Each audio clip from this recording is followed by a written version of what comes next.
Halo teman-teman, jumpa lagi di podcast bersama Ikatan Wajib Pajak Indonesia. Tapi kali ini Pak Rinto lagi terbang di atas pesawat nih teman-teman ya. Jadi langsung bersama dengan ahli hukum kita semua, Bapak Alessandro Rey. Halo Pak Rey, hari ini semangat dan sehat-sehat terus Pak. Sehat, Pak Wan, dan tetap semangat. Terima kasih. Oke, terima kasih Pak Rey sudah hadir bersama kita ya teman-teman untuk mengedukasi kita semua. Kali ini kita akan bahas mengenai aturan baru ya dari Perma 3 tahun 2025. Perma adalah peraturan Mahkamah Agung ya nomor 3 tahun 2025. Ini sangat-sangat kuat ya karena semua hakim akan mengikuti petunjuk dari Perma ini. Kalau Perma ngomongnya A ya A, kalau Perma masuk jurang ya masuk jurang kita semua teman-teman ya. Nggak peduli undang-undang ngomong apa, karena perma akan diikuti oleh semua hakim di Mahkamah Agung. Nah, ini ada isu bahwa Ditjen Pajak dapat menggugat ahli waris dalam hal tersangka tindak pidana pajak meninggal dunia. Loh kok bisa? Pidana umum aja kalau tersangkanya meninggal dunia, hapus itu masalah masalah semuanya ya.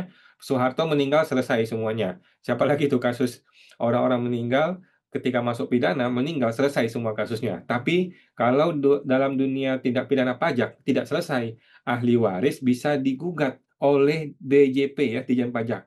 Mari kita lihat, ini ada di Perma tersebut ya. Ini di bagian ketujuh pasal 20. Mungkin ini lebih ini ya, teman-teman bisa lihat sendiri ya. Tersangka yang meninggal dunia pada saat dilakukan penyidikan atau penuntutan, sedangkan secara nyata telah ada kerugian pendapatan negara, maka penyidik atau penuntut umum, ini penuntut umum pajak atau penyidik pajak nih ya, segera menyerahkan berkas hasil penyidikan tersebut kepada jaksa pengacara negara untuk dilakukan gugatan perdata terhadap ahli warisnya. Teman-teman ya, gugatan perdata terhadap ahli warisnya. Dalam hal harta kekayaan yang telah disita oleh penyidik itu, eh, penyidik atau penuntut umum mengajukan permohonan penetapan kepada hakim untuk dilakukan perampasan terhadap harta kekayaan tersebut. Nah, dalam hal terdakwa meninggal dunia telah disidangkan, namun putusan belum dijatuhkan, hakim dengan penetapan menyatakan kewenangan menuntut dari penuntut umum gugur dan menentukan status barang bukti yang disita sesuai dengan ketentuan yang berlaku. Dalam hal barang bukti tersebut, terdapat harta kekayaan dan berdasarkan fakta persidangan terdapat minimal dua alat bukti yang sah mengenai adanya kerugian pada pendapatan negara. Penuntut umum mengajukan permohonan penetapan kepada hakim untuk dilakukan perampasan terhadap harta kekayaan tersebut.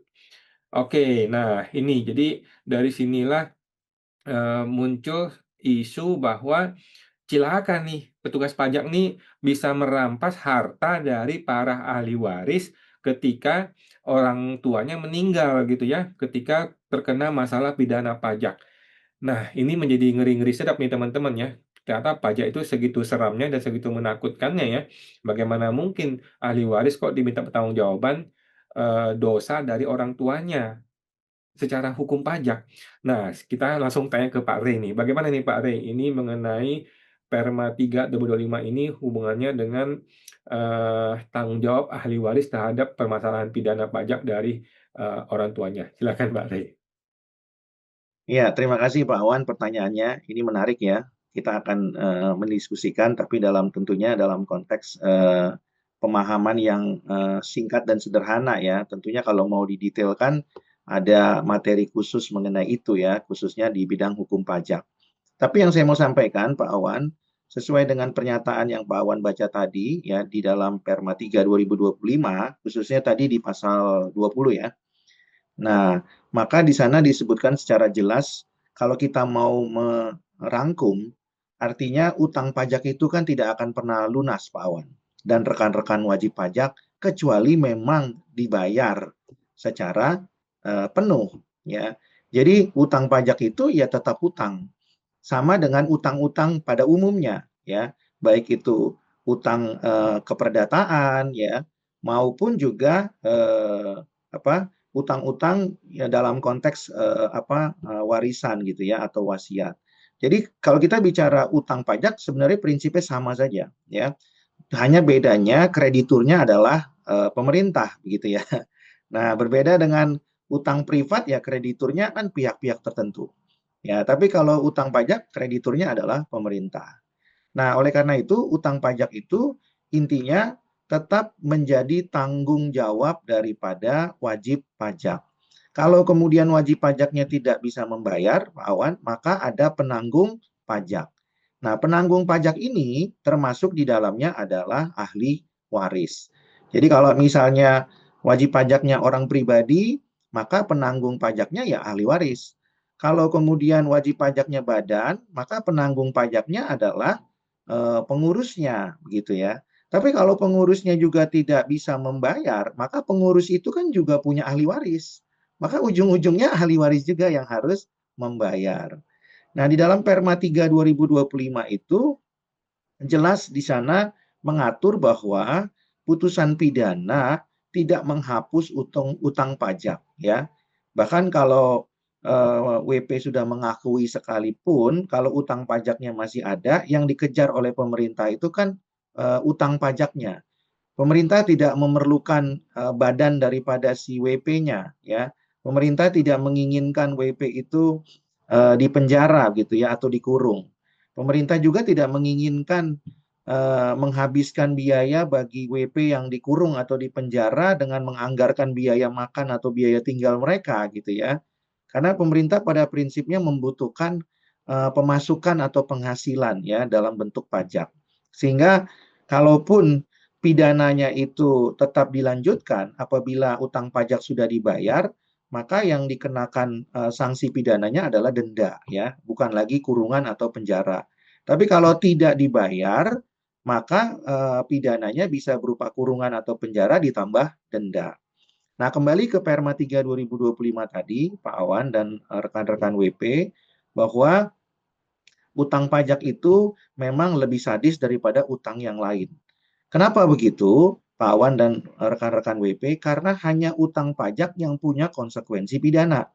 Kalau kita bicara utang keperdataan, misalnya si A dengan si B, ya pribadi dengan pribadi, atau si A ya dengan si B, di mana A itu adalah perusahaan dengan B perusahaan.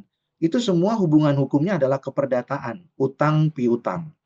Nah, kalau kita bicara utang piutang, Pak Awan dan rekan-rekan WP, maka konteksnya tidak ada pemidanaan. Berbeda dengan utang pajak. Ya, utang pajak itu terkesan sepertinya kok keperdataan ya karena disebut utang. Tapi di sana ada ranah pidananya. Itulah yang membuat berbeda. Ya, dan itu yang membuat kenapa pengusaha Pak Awan dan rekan-rekan WP lebih takut kepada pajak daripada kepada kepolisian begitu ya. Karena di pajak itu ada ranah keperdataannya, ada ranah juga pidananya. Ya, jadi konsepnya bisa memiskinkan, bisa juga menghilangkan kemerdekaan wajib pajak. Ya, jadi pajak itu mempunyai taring yang sangat tajam dan mempunyai ranah yang sangat luas. Ya, kalau mau dibilang utang piutang itu ranah perdata, betul. Ya, itu ada di utang pajak. Ya, kenapa? Karena ada bunganya, kan begitu ya. Karena ada penaltinya, ada dendanya. Karena ada kenaikannya. Tapi juga itu utang pajak mengandung unsur pemidanaan.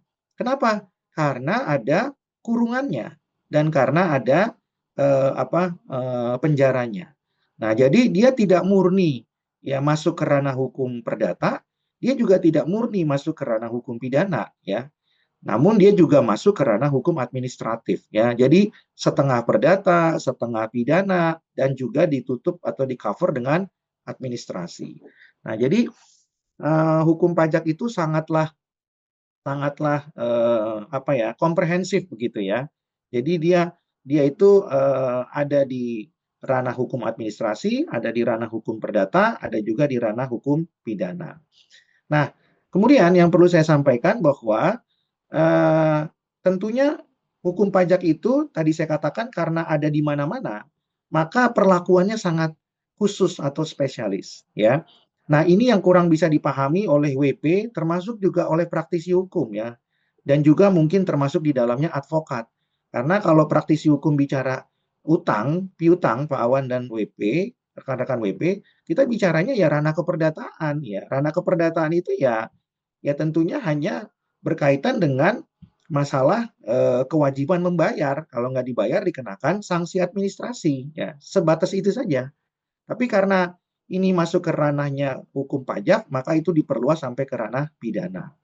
Nah, tadi sudah disebutkan Yang mengerikan itu bukan hanya masalah sanksi administrasinya ya Pak Awan dan juga rekan-rekan WP, karena nilainya yang cukup besar ya. Kalau dulu kan bunga per bulannya 2%. Kalau sekarang mungkin sudah turun 1% kurang lebih per bulan berdasarkan KMK. Tapi jangan lupa masih ada denda juga kan sampai 100%. Masih ada juga denda kalau bicaranya bukper dan penyidikan dendanya sampai 300%. Ya, dan juga masih ada kenaikan juga ya yang berlaku ya sampai dengan juga 100%. Nah, itu masuk ke ranah administrasi atau keperdataannya. Nah, tapi kalau bicara ranah pidananya juga kita harus melihat ternyata pidananya juga nggak rendah-rendah amat ya, meskipun tidak terlalu tinggi-tinggi amat. Yaitu rata-rata sampai dengan maksimal 6 tahun. Nah, secara umum kalau kita bicara pidana, ancamannya memang maksimal 6 tahun.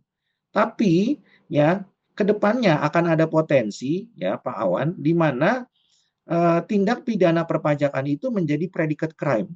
Artinya dia bisa disandingkan dengan tindak pidana pencucian uang. Ya, karena apa? TPPU harus mensyaratkan adanya predicate crime atau pidana awalnya. Nah, pidana awalnya itu bisa pajak, ya, bisa pidana pajak. Kalau disandingkan dengan TPPU, maka maksimal hukumannya bisa jadi 20 tahun. Nah, ini tergantung jaksanya, punya nyali apa enggak, punya keberanian apa tidak, dan punya pemahaman enggak mengenai TPPU yang predikat crime-nya adalah pidana perpajakan. Jadi kedepannya memang utang pajak itu bukan hanya kemudian pada akhirnya bisa dipidana dengan ancaman maksimal 6 tahun, tapi kalau disandingkan dengan TPPU bisa menjadi 20 tahun. Nah, kemudian yang perlu saya sampaikan adalah kalau bicara utang pajak, tentunya utang pajak itu kan harus dibayar secara volunteer ya atau dibayar dengan paksa. Nah, kalau secara volunteer ya mungkin pemidanaan yang bersifat kurungan atau penjara itu bisa dihindari ya hanya dengan kemudian putusannya nanti diberikan pidana berupa denda saja. Tapi kalau dilakukan secara paksa, nah ini kemudian yang dapat memberikan efek yang luar biasa ya atau multiplier efek kepada si tersangka atau terdakwa. Kenapa? Karena selain daripada pidana kurungan dan pidana denda juga ada pidana selain dari pidana kurungan dan penjara juga ada pidana denda. Ya. Nah, kalau kemudian pidana kurungan atau pidana penjara itu harus diberlakukan, biasanya kepada mereka yang tidak mau melakukan pembayaran secara sukarela. Ya. Nah, oleh karena itu menjadi tanggung jawab nih Pak Awan dan rekan-rekan WP kepada ahli waris. Ya. Kalau ahli warisnya itu tidak memahami tanggung jawab ini, maka akan banyak terjadi kekagetan Pak Awan. Ya. Kenapa? Karena ahli waris itu tidak tahu menahu ternyata orang tuanya atau mungkin apa namanya eh, golongan satu dari saudara semenda itu ternyata punya utang pajak. Otomatis yang bertanggung jawab adalah ahli warisnya. Di dalam hukum pajak itu tanggung jawab penanggung pajak berlaku sampai derajat kedua, ya. Nah, jadi ini yang harus juga dipahami nih, ya, oleh ahli waris, ya. Jadi yang menjadi penting kita pahami adalah bahwa ahli waris itu mempunyai tanggung jawab. Nah, mungkin pertanyaannya adalah bagaimana sih caranya supaya bisa mengantisipasi, kan begitu Pak Wan ya, mengantisipasi agar ahli waris ini diberikan edukasi dan diberikan perlindungan ya. Ya salah satunya tentu ahli waris harus mengetahui bisnis dari pasangan kita itu apa, ya bisnis dari orang tua kita itu apa, itu kita juga harus paham. Yang kedua, solusinya adalah bagaimana kemudian pasangan atau kemudian orang tua dan anak ini kemudian membuat jembatan ya dalam rangka memberikan perlindungan hukum melalui perjanjian. Salah satunya adalah perjanjian kawin atau prenuptial agreement ya. Sehingga tanggung jawab itu terisolasi kepada pihak yang uh, bertanggung jawab atau pihak yang disebut sebagai penanggung jawab atau penanggung pajak dari utang pajak tersebut. Jadi yang saya mau tekankan sekali lagi bahwa utang pajak itu tetap harus dibayar lunas ya. Kalau tidak lunas, maka tetap akan bisa dikejar, Pak Awan. Dikejarnya kapan? Pada saat dia meninggal belum putus pun, kalau ada harta bisa langsung dirampas. Kalau kemudian dia meninggal setelah putus, ya, maka jaksa tetap bisa mengajukan gugatan perdata, ya. Jadi ada beberapa skenario, ya. Ya, skenario yang pertama masih dalam persidangan, Pak Awan dan rekan-rekan WP, ya. Nah, ketika mungkin dia stres dalam persidangan, tersangka terdakwanya meninggal. Nah, kan ada harta yang disita di situ oleh jaksa penuntut umum. Itu bisa langsung dirampas. Skenario kedua adalah ketika sudah ada putusan. Ketika sudah ada putusan, ternyata harta yang dirampas tidak cukup, ya. Maka kemudian jaksa akan mengajukan gugatan keperdataan, ya, untuk bisa menuntut sisa utang pajak yang belum lunas. Jadi sejak perkara ini bergulir, ya, maka akan ada upaya-upaya hukum lanjutan, Pak Awan, ya, untuk bisa memastikan bahwa utang pajak itu ditagih secara lunas. Demikian, Pak Wan.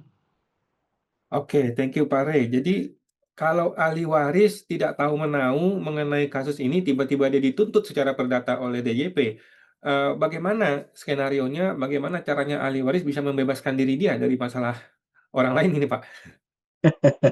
Ini pertanyaan bagus, Pak, ya, Pak Wan. Ya, kembali lagi bahwa ahli waris memang tidak bisa mengatakan tidak tahu, ya. Ya, karena yang bersangkutan adalah ahli waris yang sah. Kecuali Pak Awan, beliau itu bisa membuktikan bahwa yang bersangkutan bukan ahli waris. Ya, tapi sepanjang dia adalah ahli waris, mau tidak mau dia harus bertanggung jawab. Jadi tentu tidak ada upaya untuk menghindar kalau kemudian perkara itu sudah bergulir. Nah, yang bisa diupayakan adalah mengantisipasi, Pak Wan. Ya, mengantisipasi, ya. Nah, mengantisipasi supaya hal tersebut tidak terjadi.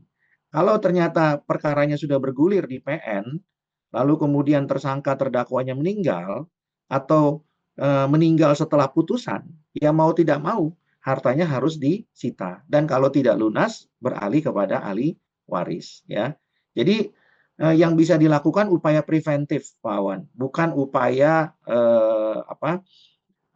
upaya apa namanya mengobati gitu, ya, atau curing, bukan, tapi mengantisipasi, ya, hal itu.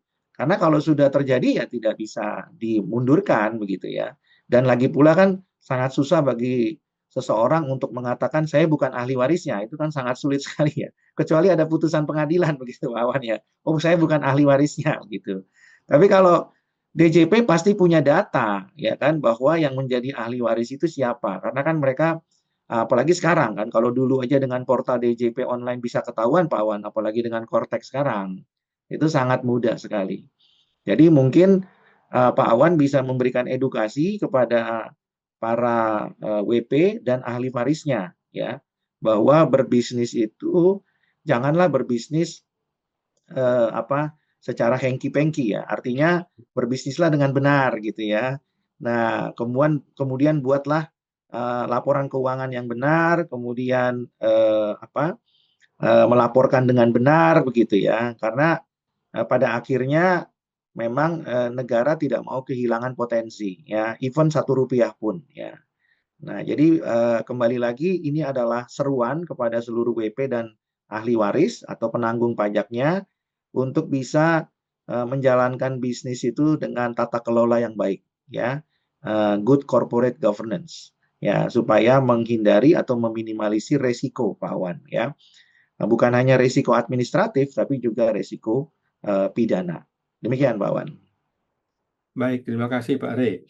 Ini karena perlakuan yang sangat khusus ya, bisa menjerat secara pidana, berarti bukankah sangat penting juga ya bagi DJP untuk melaksanakan prosedur pemeriksaan dengan benar gitu loh, dengan teliti. Karena konsekuensinya begitu berat nih bagi wajib pajak bahkan ke ahli warisnya. Jangan sampai orang dipenjara akibat pemeriksaannya dulu yang salah gitu loh Pak Rey. Betul, ya, sangat betul.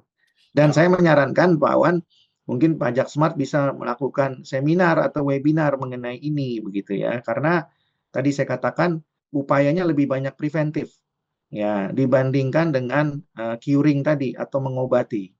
Jadi lebih bagus mencegah, ya. Karena kalau sudah terjadi, ya upaya mundur itu akan sangat sulit sekali gitu ya.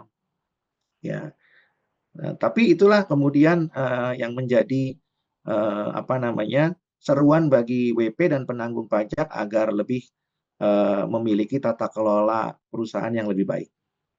Begitu, Pak Wan. Oke, baik. Terima kasih Pak Rey ya. Jadi buat teman-teman wajib pajak, ingat ya, warisan harta bisa ditolak. Anda boleh tolak waris, tapi warisan hutang pajak tidak bisa ditolak. Harus diterima ya. Hutang pajak itu wajib diwariskan, nggak bisa menghindar. Jadi seperti kata Pak Rey, harus upaya preventif. Kita nantikan deh IWPI atau P5I akan mengadakan seminar untuk ini. Terima kasih Pak Rey, kita jumpa lagi Pak di podcast berikutnya Pak. Terima kasih Pak. Ya, terima kasih.